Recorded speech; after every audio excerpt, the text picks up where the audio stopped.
Y'all are going to have to behave. These are my cronies. We were just laughing before the show about behaving. All right, let's start at the beginning. Jeff, Or not behaving. Jeff, you're in the hot seat first. You were one of my first recruits, a founding board member of the Friends of Dreamland Ballroom. Tell everyone what your current career is and about our first meeting. Well, currently I'm the Family Services Director for Habitat for Humanity, which is a fantastic organization. I'm very happy to have, in the pandemic, gained a new job. You may remember I was working for you at the time at Flag and Banner, so it did cost you an employee. I know, but it was worth it. Everybody give an applaud for Habitat for Humanity. Yes. When he came in and said, Kerry, I got some good news and bad news. I'm quitting, but I'm going to work for the Habitat for Humanity. I said, oh, my God, Jeff, that's so good. All right. So you and I met. The Root Cafe was having a pre-1-year anniversary fundraiser at Doc's, and I got invited to go.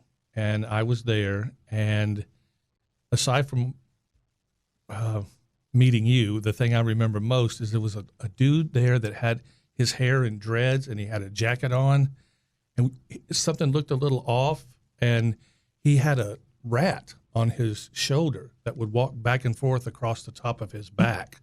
What? And yeah, it wasn't very long at all to where you saw everybody going like that, and like the whole room was just pointing to, look at that dude, he's got a rat on his back. But you and I met and had a great time together. Finish that story. Yeah, why was that rat on there? Come on, man. What, am I going to go ask him, why do you have a rat? No, we're asking you. You No, I didn't don't do know. that? It's like, that would be the first thing that I did. I'd be like, what's its name? How'd you get it? Oh, Why is it on your back? Yeah. No, he didn't look like anybody I really wanted to have a conversation with. The guy or the rat? Neither one of them. Because if the rat started talking, Yeah, well, I would. That would be some good LSD if it did. It sounds cute. It's like Ratatouille. It's his mushroom story, maybe. yeah. All right. Okay. I told y'all I was going to get out of Devolved control. really quickly.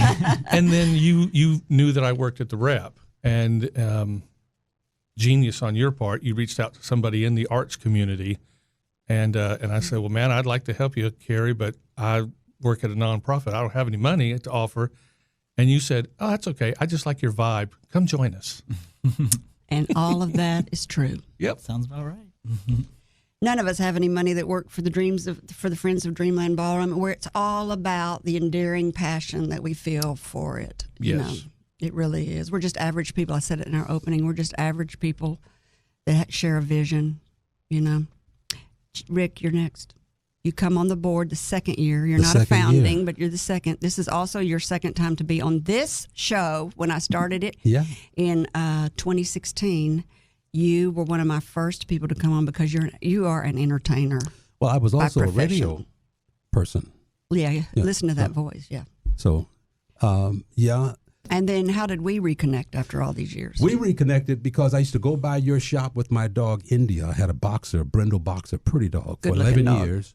And I would take this dog past your place, Flag and Banner, and say hello to you and others. I think Kathleen, and I can't remember who, but it used to be about 3 or 4 women standing outside smoking cigarettes, and I would pass them. It was not me. I was not doing that. I wanted to be, but... Yeah. And I'd pass them and go walk my dog and come back. So that's how I knew you. My shop was down the street, and I had 2 shops right next to yours. And then you disappeared. And I disappeared, yeah. I guess I didn't see you for a decade. We were like, where's that good-looking dog and his good-looking boxer? And then all of a sudden, you call me up out of the blue. What? That's right. She didn't even, that wasn't even a joke. I don't think she did that on purpose. What's wrong with that? Well, you know, the thing is that we did reconnect, and I joined the Friends of Dreamland. And I'm the guy at the Friends of Dreamland. I'm the guy that's sort of the guardrails. And I would always say, look, you know, there's a bunch of people here in this city that have different points of view about you having this building. And I would go out and fight for that and say, look. Just go ahead and say it. I said it's going to be a brave conversation. Yeah. I'm white. I own a black person's building. Right. But the thing is that the community had let the building decay over, 20 years or more? Because It's been a long time. It it's been a long time. It was months from the It was wrecking ball. one of the last buildings on 9th Street other than Mosaic Templars, which burned, and then they reconstructed it pretty much the same way as it was. But I'm thinking this woman came in and spent her money, her time, and her energy and put this thing back on the map. Why are you upset? If I see you fall out of a plane and I'm Superman and I catch you, why are you mad because I wrinkled your pants on the way down? So Matthew, or whoever wants to take this, about the prosperous people of 9th Street, I don't think people realize that African Americans at the turn of the 20th century were so prosperous and were actually called the prosperous people. If you were an African American here, Oklahoma, parts of Florida, St. Louis, and other places, Mississippi and all, you were part of a community where people had businesses. They had funeral homes. They had hair salons. They had barbershops. They had car repairs. They had pool halls. They had restaurants. They had whatever you could find. Motels, theaters. All of that. Mm-hmm. Whatever you found in these major cities that belonged to the white community, blacks also had. Yeah, a city within a city. Right. And it's not that they wanted to have it, but they were excluded from mingling. I mean, you know, it's not that far along. It's not that far ago when people said you can't drink out of that fountain. Yeah, segregation. So if you can't drink out of that fountain, where do you go to drink? You build your own fountain someplace. Mm-hmm. So they did that in an effort to have what is afforded to everybody else, and then those communities became staples for that community. And next thing you know, you got 4, 5, 6 blocks or whatever of business, of commerce, of commerce. So then this kind of plays well into what kind of I was talking about was my initial kind of inspiration for coming back into Dreamland is this, you know, I mean, there's a term for this. It's the Harlem Renaissance is what they kind of call this. But it's like I didn't learn that term in school. I learned that term on my own research, right? You know, so this kind of prosperous era of Black history, this is not really taught in schools. You know, it's like when I think about African American history as a white kid, you know, I think about slavery and I think about Reconstruction and I think about the civil rights. That's like 80 years in between those two things I just said. You know, there's this huge gap in what we're taught about, and all of Taborian Hall and Dreamland Ballroom's history is in that 80, 100 years right there, that between Reconstruction and the Civil Rights era. Speak to what attracted you to preserving Dreamland and what you see for its future now.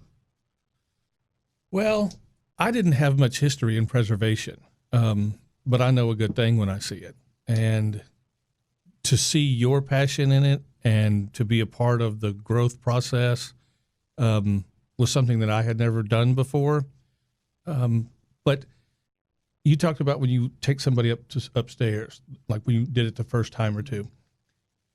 To be able to talk to people about Dreamland and list off all the names and talk to them, I know they're seeing me lighten up and be passionate and start, like Matthew, banging on the table, and my voice gets higher, and it's just the electricity of being involved in that place.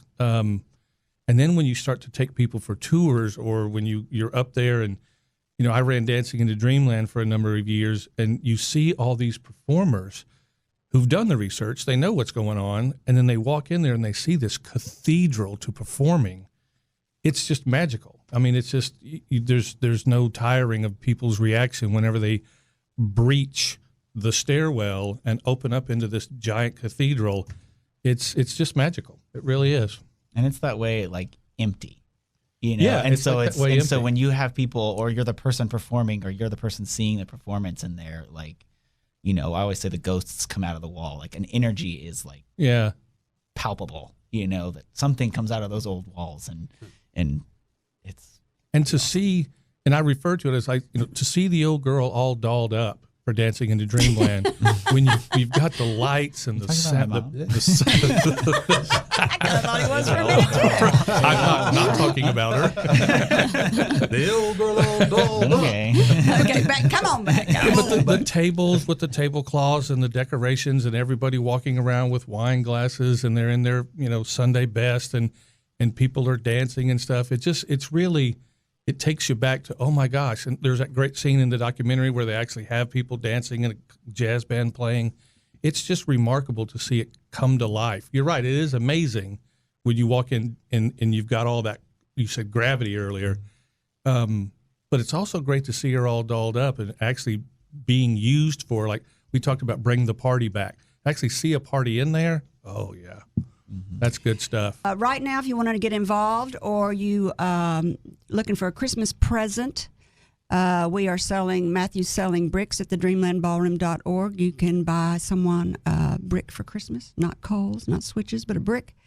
And it'll surprise them. It'll surprise them. Yeah, and the money people don't that get goes that. to that all goes to the restoration and everything that we're trying to do. There is And also it's not just define the brick. It's not a brick. You're not just buying a brick. It's engraved. You're buying an engraved brick at the entrance. That'll be in the ground in an area around Dreamland Ballroom, around the Borean Hall, and it's got information in there that will directly connect the viewer to whoever you are. Thanks, everybody. I really enjoyed being with y'all. In closing, I want to say to our listeners, thank you for spending time with us. We hope you've heard or learned something that's been inspiring or enlightening, and that whatever it is, will help you up your business, your independence, or your life. I'm Kerry McCoy, and I'll see you next time on Up in Your Business. Until then, be brave and keep it up. If you liked this video, subscribe to our YouTube channel by clicking on the picture of Kerry's face in the center of the screen. To watch the full-length interview, click the video in the top right. For more interview highlights, click the video in the bottom right. Thank you for watching.